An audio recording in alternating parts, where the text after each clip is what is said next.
Assalamualaikum warahmatullahi wabarakatuh. Perkenalkan, kami dari kelompok 7. Di sini saya, Dwi Rahma Fatmawati, bersama rekan saya, Deira Redianda Mona, akan menjelaskan mengenai unsur keharaman goror. Yang pertama, mengenai penjelasan goror akan dijelaskan oleh rekan saya, Deira Redianda Mona. Assalamualaikum warahmatullahi wabarakatuh. Saya Deira Redianda Mona dari kelompok 7, unsur haram garar. Pengertian garar. Garar merupakan bentuk keraguan, tipuan, atau tindakan yang bertujuan untuk merugikan orang lain. Garar dapat diartikan sebagai segala bentuk jual beli yang di dalamnya mengandung unsur ketidakjelasan, perjudian, atau pertaruhan, dan semuanya mengakibatkan hasil yang tidak pasti. Menurut mazhab Syafi'i, garar adalah segala sesuatu yang akibatnya tersembunyi dari pandangan dan sesuatu yang dapat memberikan akibat yang tidak diharapkan atau akibat yang menakutkan. Sedangkan Ibnu Qayyim berkata bahwa garar adalah sesuatu yang tidak dapat diukur penerimaannya, baik barang tersebut ada ataupun tidak ada, seperti menjual kuda liar yang belum bisa ditangkap meskipun kuda tersebut ada dan ada wujudnya. Hukum garar. Ibnu Taimiyah menjelaskan bahwa pelarangan terhadap transaksi garar didasarkan kepada larangan Allah Subhanahu wa Ta'ala atas pengambilan harta atau hak milik orang lain dengan cara yang dibenarkan atau batil. Menurut Ibnu Taimiyah, di dalam garar terdapat unsur memakan harta orang lain dengan cara batil. Dalam hal ini, Ibnu Taimiyah menyadarkan pada firman Allah Subhanahu wa Ta'ala, yaitu, "Dan janganlah sebagian kamu memakan harta sebagian yang lain di antara kamu dengan jalan yang batil. Dan janganlah kamu membawa urusan harta itu kepada hakim, supaya kamu dapat memakan sebagian daripada harta benda orang lain itu dengan jalan berbuat dosa, padahal kamu mengetahui." Quran Surat Al-Baqarah ayat 188. Hai orang-orang yang beriman, janganlah kamu saling memakan harta sesamamu dan jalan yang batil, kecuali dengan jalan perniagaan yang berlaku dengan suka sama suka di antara kamu. Dan janganlah kamu membunuh dirimu, sesungguhnya Allah adalah Maha Penyayang kepadamu. Quran Surat An-Nisa ayat 29. Bentuk garar. Ditinjau dari isi kandungannya, bentuk-bentuk transaksi garar menurut Abdullah Muslih terbagi menjadi 3 bagian, yaitu jual beli barang yang belum ada atau ma'dum. 2. Jual beli barang yang tidak jelas atau majhul. Majhul terdiri dari 5 kategori. Yang pertama, menjual sesuatu yang belum berada di bawah penguasaan penjual. 2. Tidak adanya kepastian dari sifat tertentu barang tersebut. 3. Tidak adanya waktu yang jelas tentang penyerahan suatu objek akad tersebut. 4. Tidak adanya kepastian tentang objek akad. 5. Kondisi objek akad tidak ditentukan bagaimana kondisi barangnya. 3. Jual beli barang yang tidak mampu diserah terimakan.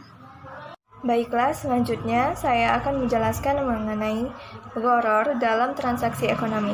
Setiap transaksi perdagangan pastinya mengandung resiko untung dan rugi. Hal yang wajar jika setiap orang ingin memperoleh keuntungan, namun belum tentu dalam setiap usahanya akan menghasilkan keuntungan, karena untung dan rugi merupakan hal atau kondisi yang tidak pasti dalam setiap usaha. Dapat ditekankan bahwa Islam tidak melarang suatu akad yang terkait dengan resiko atau ketidakpastian. Hanya saja jika dalam transaksi itu terjadi upaya pencarian keuntungan dengan merugikan pihak lain, atau dalam arti pihak tersebut memakan harta pihak lain secara tidak benar, maka timbullah gharar. Dalam transaksi modern, terutama transaksi yang dilakukan oleh lembaga keuangan, banyak yang mengandung gharar. Gharar dalam transaksi keuangan tersebut terdapat pada cara mereka melakukan suatu usaha dan mendapatkan keuntungan, seperti pada lembaga-lembaga keuangan berikut ini. Yang pertama adalah perbankan. Unsur gharar dalam perbankan dapat dilihat dari sistem bunga yang ditetapkan pada transaksi pinjaman maupun simpanan. Sistem bunga ini termasuk dalam kategori gharar yang mempertukarkan kewajiban antara satu pihak dengan pihak yang lain. Contohnya di saat meminjam uang di bank untuk suatu usaha dengan beban bunga sebesar 10%. Apabila usaha tersebut mengalami keuntungan sebesar 100% atau lebih, maka pihak tersebut akan untung. Sedangkan apabila rugi, maka kerugian itu akan ditanggung sendiri karena pihak bank tidak akan peduli dengan kondisi tersebut. Pada saat jatuh tempo, pihak peminjam harus tetap membayar pinjaman dengan bunga yang dibebankan. Nah, dalam hal ini, maka sistem bunga tersebut bisa dikategorikan gharar. Yang kedua adalah asuransi. Dalam lembaga asuransi, gharar terjadi apabila antara kedua belah pihak, yaitu pihak peserta asuransi dengan pihak perusahaan, tidak mengetahui kapan musibah akan menimpa. Yang dilakukan dalam kondisi ini merupakan kontrak yang dibuat berdasarkan pada pengandaian atau ihtimal semata. Hal inilah yang disebut dengan gharar atau ketidakpastian yang dilarang dalam syariat Islam. Karena dengan kontrak ini bisa mengakibatkan terjadinya saling menzalimi. Walaupun kedua pihak tersebut meridhoi, namun tetap saja secara zatnya hal ini dapat dikategorikan gharar yang diharamkan. Tiga adalah bursa saham. Dalam bursa saham banyak ditemukan gharar dalam setiap transaksinya. Gharar tersebut dapat terjadi dikarenakan hal-hal berikut ini.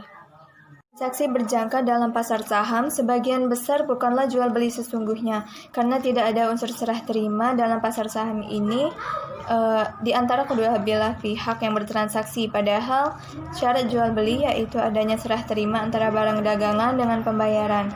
Lalu yang kedua, kebanyakan penjualan dalam pasar ini adalah penjualan sesuatu yang tidak dimiliki, baik itu berupa mata uang, saham, giro piutang, atau barang komoditi komersial dengan harapan akan dibeli di pasar sesungguhnya dan diserah terimakan pada saatnya nanti, tanpa mengambil uang pembayaran terlebih dahulu pada waktu transaksi sebagaimana syaratnya jual beli. Lalu yang ketiga, pembeli dalam pasar ini kebanyakan membeli dan menjual kembali barang yang dibelinya sebelum ia terima. Hal semacam ini terjadi secara berulang-ulang terhadap objek penjualan yang belum diterima, hingga transaksi itu berakhir pada pembeli sebenarnya, atau paling tidak menetapkan harga sesuai pada hari pelaksanaan transaksi, yaitu hari penutupan harga. Selanjutnya, ada juga yang dilakukan oleh pemodal besar dengan memonopoli saham sejenisnya serta barang-barang komoditi komersial lain di pasaran agar bisa menekan pihak penjual yang menjual barang-barang yang tidak mereka miliki dengan harapan akan membelinya pada saat transaksi dengan harga yang lebih murah, atau langsung melakukan serah terima sehingga menyebabkan para penjual lain merasa kesulitan. Terakhir adalah dalam pasar modal dijadikannya pasar ini sebagai pemberi pengaruh pasar dengan skala lebih besar, karena harga-harga dalam pasar ini tidak sepenuhnya bersandar pada mekanisme pasar semata secara praktis dari pihak orang-orang yang butuh jual beli, namun justru terpengaruh oleh banyak hal. Sebagian diantaranya dilakukan oleh para pemerhati pasar, sebagian lagi dari adanya monopoli barang perdagangan dan kertas saham, atau dengan menyebarkan berita kebohongan dan sejenisnya. Cara-cara yang dilakukan dapat menyebabkan ketidakstabilan harga secara tidak alami, sehingga dapat berpengaruh buruk terhadap perekonomian. Maka dari penjelasan tadi dapat disimpulkan bahwa kondisi ekonomi yang ditopang dengan lembaga keuangan konvensional banyak mengandung gharar yang dilarang dalam syariat Islam. Jelas bahwa Islam memiliki batasan yang tegas terhadap berbagai transaksi ekonomi, sehingga jelas pula mana yang dilarang dan mana yang tidak dilarang. dan hal ini menjadi tuntunan bagi umat Islam dalam melaksanakan kegiatan ekonominya.